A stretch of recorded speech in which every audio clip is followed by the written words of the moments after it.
Bruxa de Blair é um filme muito importante para o gênero do horror, isso porque ele foi quem popularizou o gênero found footage, que é esse estilo com um personagem gravando tudo o que acontece, muitas vezes usando aquela boa e velha Tech Pix. O filme, que é dirigido pelo Daniel Myrick e pelo Eduardo Sanches, teve também uma campanha de publicidade muito bem feita, em que tratava o filme como sendo as gravações reais de um mistério mirabolante. Vamos entender então um pouco a história desse filme, vou dar a minha opinião, claro, como sempre, e também deixar algumas curiosidades aí pra vocês, mas antes, não esqueçam de deixar o like nesse vídeo e se inscreverem no canal para não perder nenhum vídeo. Whoa. What is this? Dude, guys. Então, logo de início, nós já vemos os três jovens que estão produzindo este documentário, que é o Josh, o Mike e a cabeça por trás de tudo, que é a Heather. Eles começam a entrevistar alguns moradores ali daquela região ali onde fica a Bruxa de Blair e contam sobre essa floresta e sobre essa bruxa. E aqui nós temos um começo do filme bem interessante, porque é tudo que um gênero do found footage precisa ter, né? Pelo menos na minha opinião, que é esse amadorismo na gravação, no caso do found footage, que por mais que eles estejam gravando realmente um documentário, que seja um projeto ambicioso, ainda assim são três amigos com uma câmera na mão ali e uma ideia na cabeça, né? Então não tem muitas coisas para eles fazerem.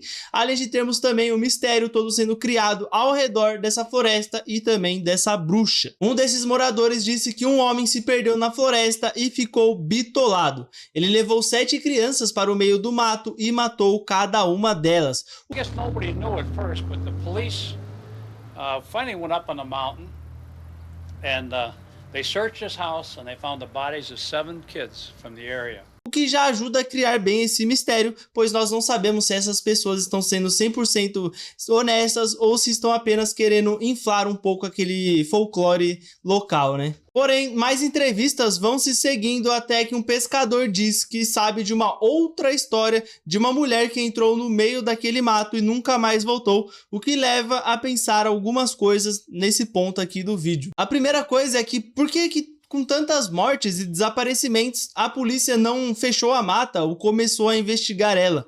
Isso realmente não faz tanto sentido. E a segunda coisa é que por que esses três idiotas querem continuar com esse projeto, né? Eu não julgo eles, porque quando eu quero fazer algo, eu realmente vou até o final com isso, né? E, inclusive, uma coisa aí que eu quero ir até o final é esse vídeo aqui com like, né? Então, pô, se vocês já não deixaram o like ainda, já deixa o like aí, pô. Vamos chegar no final desse vídeo aqui com bastante like, né? Bom, é chegada a hora e eles adentram naquela mata esquecida por Deus. Na primeira noite, dá tudo certo ali, tá tudo tranquilo. Eles vão se guiando pelo mapa e também pela bússola e eles dormem de boa na cabana deles. No dia seguinte eles continuam a caminhada e novamente, aqui eu digo, né, eles têm o found footage perfeito, digamos assim, né, eles já criaram bem esse mistério ao redor da bruxa, agora é só criar essa tensão e também o medo.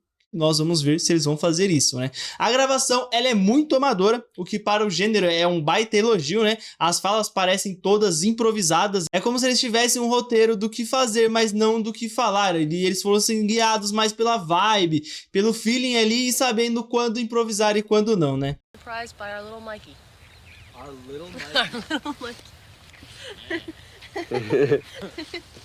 Então, quando eles estão cansados, eles falam que estão cansados ou eles tentam fazer isso da forma mais natural e espontânea possível, o que eu acho bem interessante para esse gênero, né? Eles chegam em uma ponte meio capenga e ao passar por ela, eles se deparam com pedras empilhadas e 7 locais diferentes. Quase como se fosse uma homenagem a 7 crianças que foram mortas por aquele homem nessa mesma floresta.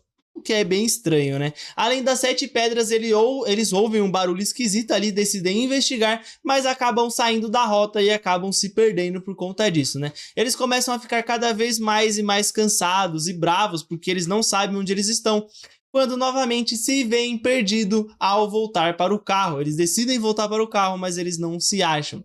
Sem mais o que fazer, eles decidem acampar naquele local mesmo. No meio da madrugada, eles ouvem um barulho e tentam ver o que é, mas não conseguem, porém, quando acordam de manhã, tem um monte de pedras empilhadas ao redor da cabana deles. E nesse momento aí eu pensei, é agora que o filme vai nos apresentar mais e mais mistérios, ali vai começar a nos colocar a pulga atrás da orelha, mas não, ele corta isso pra ter bastante cenas ali deles se xingando e deles bravos um com o outro. E eu entendo que isso é natural, porque eles estão cansados, eles estão tristes, eles estão da vida ali, mas eu acho que tava com um ritmo tão legal esse mistério, e aí eles cortam pra fazer isso, então eu não curti tanto, né? Achei bem paia. Mas aí vocês me perguntam qual que é o motivo da treta desses três amigos. E eu te respondo, né? O Mike tinha visto o mapa e não entendeu nada, então ele devolveu para a Heather, porém o mapa do nada sumiu.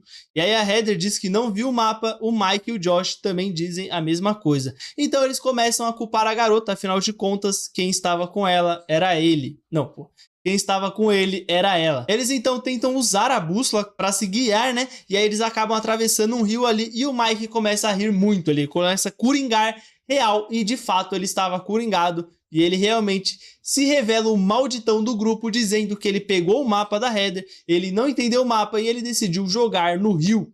Porque ele tava pistola, que ele não tava entendendo nada e ele é muito asqueroso.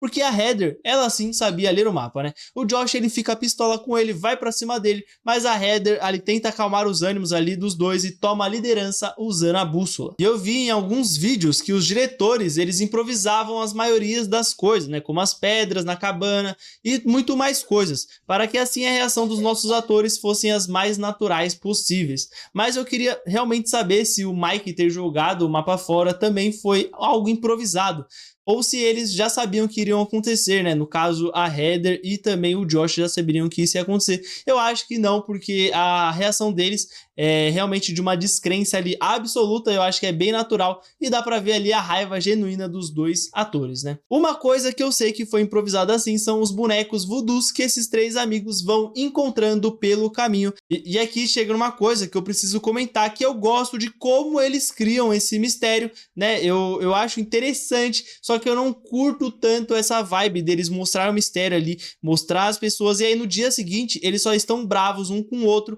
e eles nem comentam as coisas que aconteceu no dia passado ali, pô, você tá vendo um monte de coisa acontecendo ali na sua frente, um monte de coisa esquisita, você não vai falar sobre isso, você vai ficar xingando um ao outro e tudo mais. Eu entendo que, pô, eles estão cansados, eles estão bravos, eles estão com medo, mas, sei lá, parece que eles não estão, sabe? E eu estaria me cagando muito. Eles decidem acampar mais uma vez e a barraca deles é mexida durante a madrugada. Eles tentam investigar, mas a Heather e o Josh veem algo muito perturbador que nós não vemos na câmera e ficam apavorados. No dia seguinte, o acampamento deles está uma total bagunça e, mais uma vez, eles brigam, jogando a culpa um no outro do ocorrido. Até que eles percebem que estão andando em círculos e aqui, nessa cena, o desespero da Heather é excepcional, é maravilhoso aqui, porque ela fica meio que num estado de negação primeiro e depois ela só aceita que eles realmente estão perdidos andando em círculos. It's not the same. Mais uma briga acontece, eu já estava de saco cheio, pois eu queria ver mais daquele mistério, mais daqueles voodoo, mais daquelas coisas, mas não, eles acabam brigando a cada 5 segundos, mas show de bola. E aí no dia seguinte, quando eles acordam, eles percebem que o Josh picou a mula, havia sumido. E não é porque eles brigaram, né, porque eles já tinham feito as pazes no dia anterior, então ele sumiu ali de alguma coisa. E agora sim, o mistério vai continuar. Eles começam então a procurar por Thor da floresta, eles ficam procurando pelo Josh, ficam gritando ele, mas não acham nada. Então de noite, enquanto eles dormem, eles ouvem um barulho ali, quase como se fosse um grito distante, parecia o Josh chamando alguém, e no dia seguinte eles veem mais um boneco voodoo. Exausta já e de saco cheio, a Heather pega esse boneco e decide abrir ele para ver o que tem dentro, e dentro tinha um dente ensanguentado, parecia que tinha sido arrancado há pouco tempo. E à noite eles ouvem mais um grito ali, parecia bastante o Josh, então eles começam a procurar por ele e eles acabam encontrando ali uma casa abandonada. Eles entram nessa casa e eles pensam ter ouvido o Josh chamando do andar de cima, então eles começam a subir, só que aí eles ouvem ele chamando do andar de baixo. Aí o Mike começa a correr igual um louco, começa a correr, e ele não espera pela Heather, então ele vai correndo na frente dela, e a Heather vai correndo atrás dele, e aí a câmera muda, sabe? Porque cada um tá com uma câmera, o Mike, ele tá com uma câmera um pouco melhor, um pouco mais tecnológica, vamos dizer assim, e aí a câmera dele corta pra câmera da Heather, e aí quando ela chega lá embaixo, ele está parado, olhando pra parede ali, né, o que dá um medinho ali, porque parece a Super Nanny colocando as pessoas de castigo, né, e aí a câmera cai no chão, e esse é o final do filme.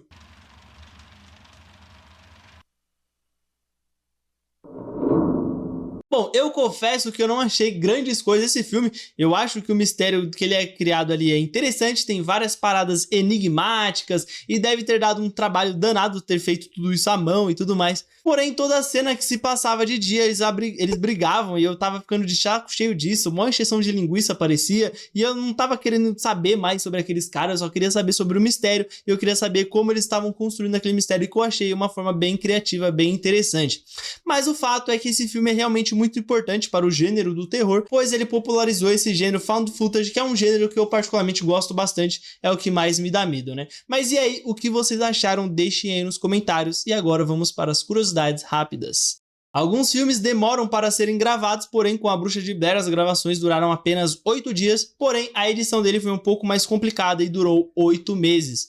Por conta do filme se vender como real, muitas pessoas acreditaram na lenda da Bruxa de Blair e começaram a viajar para Maryland, que é onde o filme se passa. Por esse mesmo motivo do filme ser real, alguns advogados, policiais e pessoas desse meio aí da justiça acabaram ligando ali para os produtores, para os diretores, para ver se os atores realmente estavam vivos. Como eu mencionei, as atuações nessas brigas pareceram muito reais e não é para menos, porque os diretores começaram a dar menos e menos comida para os atores conforme os dias iam passando, para simular bem o que eles estavam passando, aquela fome e tudo mais. O que eu acho isso maluquice, né? Mas tá bom, beleza, né? O corte original do filme teria cerca de 2 horas e meia, mas precisou ser reduzido a ponto de chegar em 1h20, né? Cortaram bastante coisa e 1h20 é o que a gente tem aí no corte original que foi pro cinema, né? A atriz Heather Donahue, que é quem faz a Heather mesmo, né? Eles têm o mesmo nome os personagens têm o mesmo nome dos atores e da atriz, né? E tudo mais.